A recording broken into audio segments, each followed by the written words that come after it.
Hey guys, this is Gaming with Eli, and welcome back to Our Life Beginning and Always. Yes, because the next one. Yep. So let's see. Begin step 1 at relaxed funness. Yes. Start the font interest level. At the breakfast table the next morning, you finished your food faster than usual. Your sister Lizzie had run out earlier to go play, but you'd stayed put. Today, just like your moms had promised, Cove was coming over to hang out. Excited to see your new friend, Eli?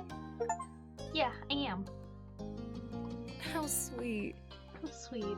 I'm so happy he moved in. Okay. That said, are you done with your breakfast?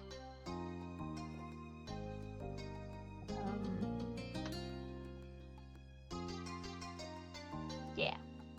The king's aspiration an 8-year-old can muster. You looked at your empty cereal bowl, then at Mom. Okay. Okay, attitude kid. We see. Shit, I can't remember.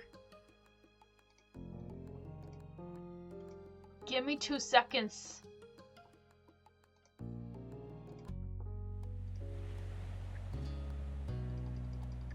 I don't remember the colors.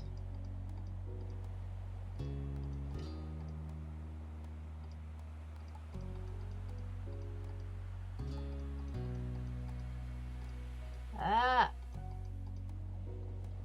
I didn't miss it, did I?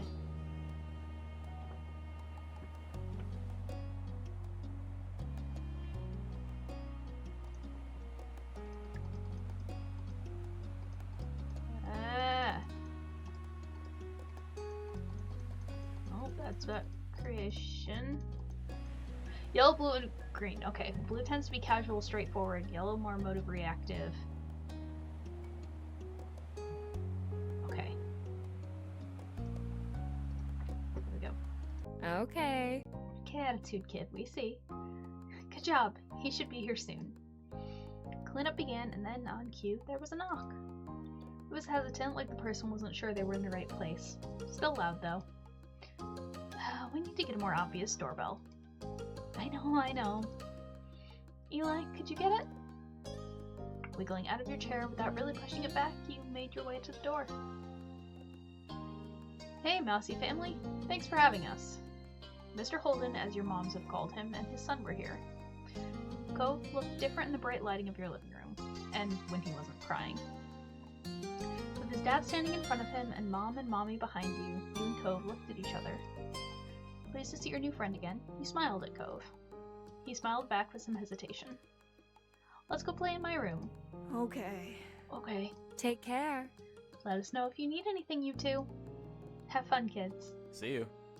See you later, son. Play nice. You led him to your room, puffing out your chest a little bit at the sight of your treasures. There were lots of stuffed animals, a cool bed, and a window to look out. It was a great room. You hadn't had anyone to show it to in a while, but you were really proud of it. You leaned in a little closer to one of your drawings on the wall. I like this.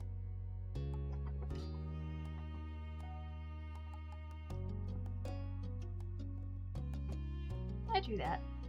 Cool. You smiled at him. You were proud of that particular piece of art, and you were glad he noticed it.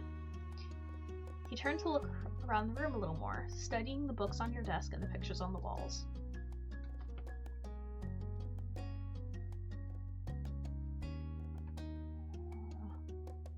Hope he likes my room. Put a lot of effort into making your room as nice as it was. You hoped you didn't say anything bad about it. And his eyes landed on a tiny box of beach things you'd collected, tucked away by your door. He took a step towards it before hesitating and pointing at it instead. What's that? The hoard of stuff I found on the beach. Oh. Do you have any driftwood in there? Dragging the box into the middle of the floor, you and Cove flopped down next to it. I think so. Yeah, see? You gestured to a piece at the bottom, still covered with specks of sand. Neat. Neat. This is a good collection.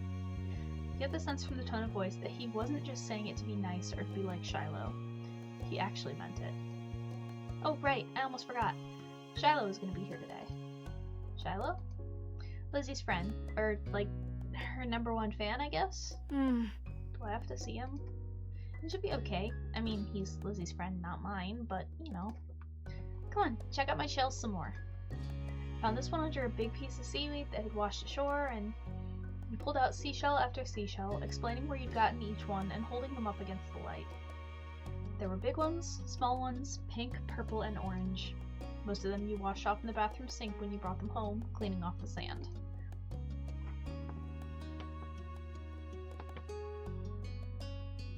The past few years, you even learn. Nah. I wouldn't have done that. So the collection is so huge and varied that you had lots of funny stories to tell for all of them. Apparently fascinated either by the stories or by the shells themselves, Cove listened with what looked like the full force of his attention. Like when you almost got pinched by a hermit crab while searching for shells, and after watching him scuttle back into the ocean, you found another empty shell that was almost a twin to his home. It was a new experience to be the center of such dedicated focus. But Cove hadn't been mean to you, so you didn't mind. You smiled at him every now and then while showing him your collection. Kids, come down to the living room. You could tell the idea was making him unhappy, but Mommy wasn't giving you much of a choice. Much of a chance to hang around. Cove hadn't been like this meeting you. I guess it was because he thinks you found each other by accident, not that a parent made it happen. Mr. Holden must be right that telling Cove his dad was part of that would be a bad idea. Before you knew it, you'd both been escorted downstairs and deposited in the living room ready for Shiloh's visit. God, what is wrong with me today? The two of you sat side by side on the floor of your home's entryway. I brought the box of shells. I want to keep looking at them. Okay, but be careful. I will. You weren't sure if you could trust someone else with your treasures yet, so you stayed next to him while he opened the lid and peered inside. Cove reached in and pulled out a big orange shell. Oh. Like he hadn't spoken aloud yet, he turned to you and held it up, his eyes shining. I think this one is the best of them.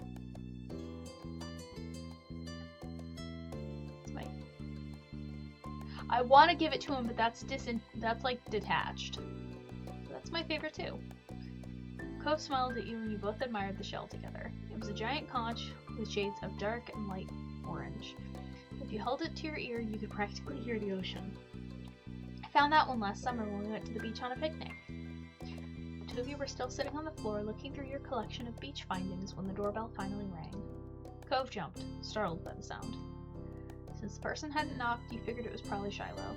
You knew where to look for that. Lucy's friend? You nodded, but that didn't seem to make Cove feel better. It was already obvious that Cove didn't hide his feelings well. You could tell what he was thinking right away. This isn't a good idea. He'll be alright. He's here, we can't tell him to leave. He's only at our door, and if you go upstairs, he'll find you. Cove glanced around the room, his eyes wide, and finally paused with his gaze locked onto the back of the house. I can go out the window. He was already walking towards it.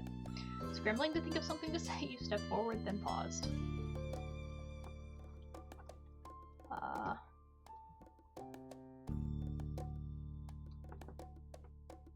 I'll come with you. Hurry, they'll see where we're going. He glanced back at you, then nodded. The two of you made your way to the window together.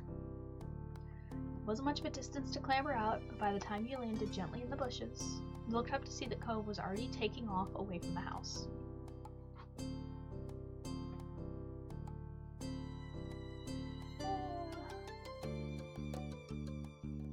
At that speed, you weren't sure if you could go. He was fast,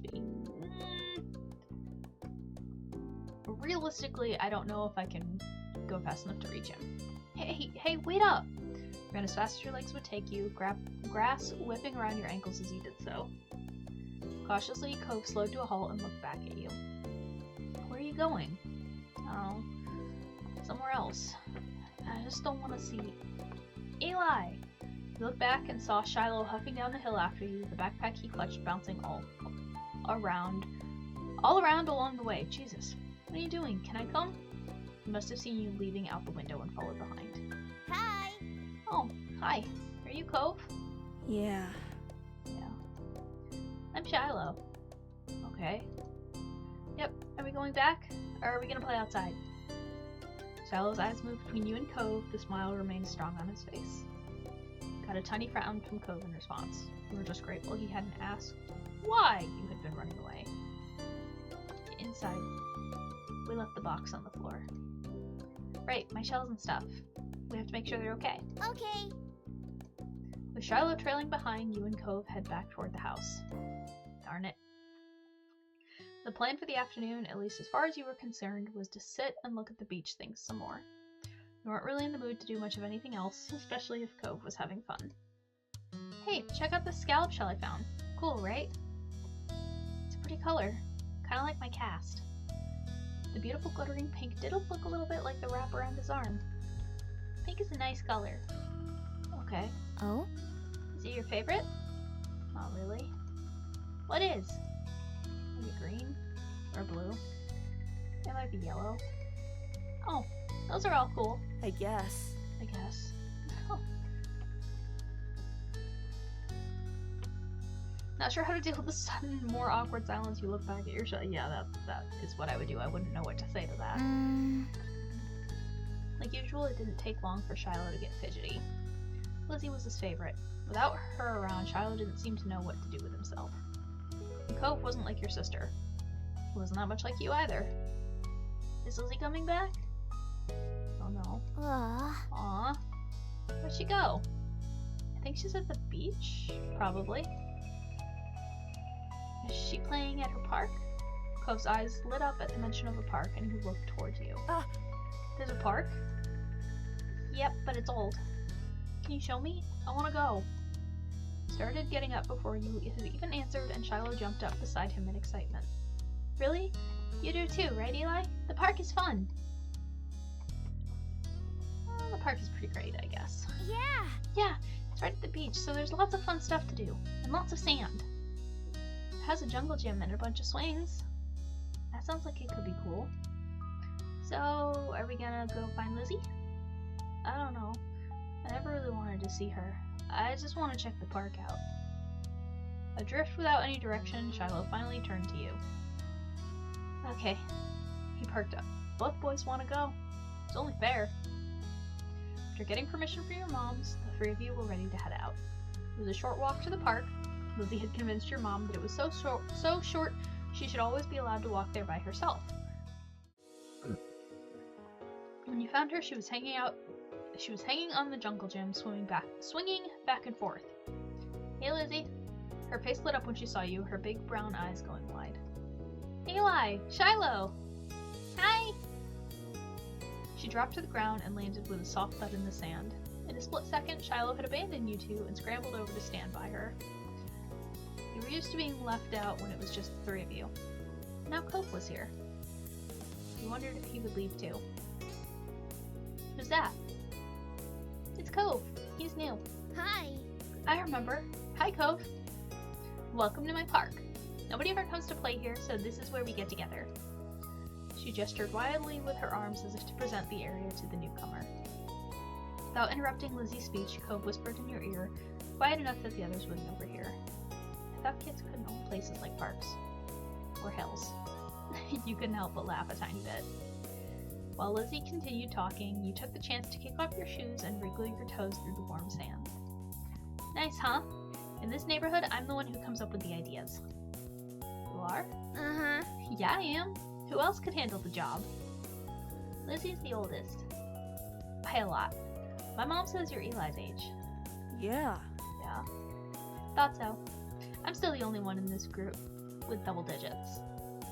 What about other kids? Other kids? There aren't any. We're the only kids here, and Shiloh is just visiting from another place. Not even tourists really bring their kids here. This is the land of ancients. Be careful that the oldies don't try to steal your youth. Oh. For a split second, it looks like he might cry again. Lizzie, no! Something in his eyes shifted and you look back at Lizzie. What kind of old people? Like moms and dads or grandparents? Grandparents who don't have kids. They hate kids. Why? You haven't done anything.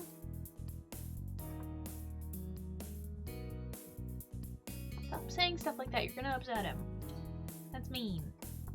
Interjected quickly, hoping Cove wouldn't start crying again. He sniffled, his forehead creasing with worry. Lizzie was staring Cove down, but Cove wasn't even looking at her anymore. He didn't seem to care that she was there. He went into his own head. That's mean! You're mean! Shiloh was the next one to speak, completely unaware of the situation. I met Lizzie and Eli in school. You'll see tons of kids there once the summer's over. I don't want to go to real school. I don't want summer to end. Shiloh looked down to the dirt. He hasn't had much luck striking up conversations with Cove.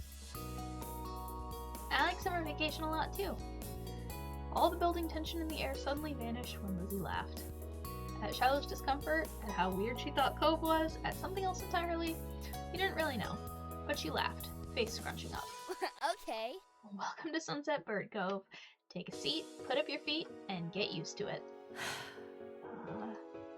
He offered him a small smile, and that at least looked to reassure him some. The rest of the summer, Cove was always there. You saw him more often than Shiloh, and on some days, when she was in a bad mood or busy, you even saw him more than Lizzie. He became a staple of your everyday life, the way sun and lunch and the beach were. During your first summer together, you really liked Cove. He was a fun person to play with, and he seemed to like playing with you too. Of course, that was only the start of things.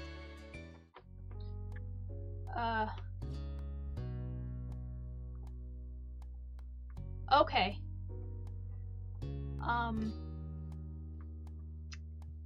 So these are all the moments that we've got. I guess the beginning of that kind of counted, so I don't know how long those are all gonna be. This is nice and short, and I have a lot more that I have to do, so I think I am gonna cut this here. But I'm interested to see, especially with the DLC stuff. I'm interested to see what all of those are. But for now, if you liked what you saw, leave a like, leave a comment. Subscribe if you're not subscribed. Maybe tap that notification bell and share with your friends. See you on the flip side. Eli out.